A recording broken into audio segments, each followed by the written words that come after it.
Hey, Nate with Key Renter here. Today I want to talk about 7 benefits of buy and hold rental properties. Now, this video is for those of you that are considering buying rentals. Maybe you own them and you want to be more informed of some of the benefits, or those of you that own them and may be looking to sell because you're not feeling the love of the rentals. And I hope that this video shows you how over time and in the long run, they pay off big time, okay? So number 1 is cash flow. Rental properties as an investment is one of the only cash producing investments where you can get consistent cash flow over time. And it's something that continues to generate cash in the long run, forever if you choose, because you have someone that's willing to pay you monthly for that asset. Now I want to show you an example. So if we buy a rental and we have monthly rent of $1,500, which will grow because of inflation and other reasons, 3% on average per year. We grow that over 30 years. Now that's $3,600 a month. We more than doubled our rent over the course of time. We start out here, let's assume a 15-year mortgage. We actually tend to do 30-year mortgages, but let's just assume a 15-year mortgage so I can show the growth of this. Now after 15 years, of course, that mortgage gets paid off. Now our cash flow spikes, right? And it continues to grow over the course of time. You know, at the end of 30 years, about $2,600 a month that we have in cash flow. So how that looks on the mortgage side, because you have a tenant in there that's paying down the principal balance, that continues to decrease and get paid off over time. In this case, it's 30 years. Cash flow is number 1. Number 2 is appreciation. Real estate appreciates. Now, although it may not appreciate by 10, 15, 20% a year, it's going to be slow appreciation, sometimes some spikes, sometimes some dips, depending on the market. But if we look over the course of time, although it's not a straight line, we can draw a straight line here and we'll see consistent growth. And you can look back over the last 30, 40 years and you'll see that. Even the last 10, 15 years. So appreciation is number 2. And I'll show you how that impacts things. Depreciation is number 3. So real estate as an investment is an interesting asset.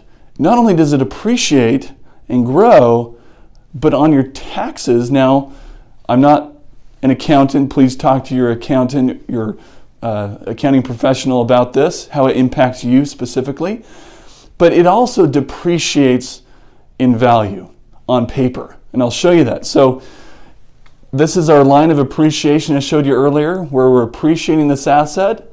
Now, this is showing the value of the structure, because land never depreciates. Land will always be there, but the asset on paper can depreciate. So let's say we've got a structural value of 125. It's going to be a flat line depreciation schedule over 27 and a half years as of today. So that will depreciate, giving you back that expense on your taxes. You know, again, talk to your accountant about your specific situation, as well as depreciation recapture if you choose to sell that asset.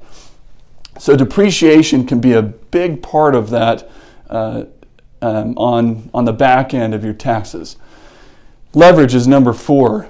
Leverage is a huge part of why Warren Buffett, even in 2012, said if it made sense to him to have them managed with single-family homes, he would take up mortgages.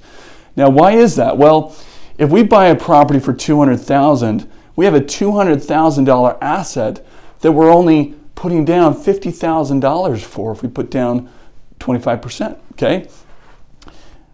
So cash invested, 25% down. There's very little assets that the general public can get into where you can leverage like that and have a great return. So 3% appreciation on the asset, that's the $200,000 value, would be $6,000 in year 1. Now if we take that $6,000, apply it to the cash that we put into it at $50,000, that's a 12% appreciation.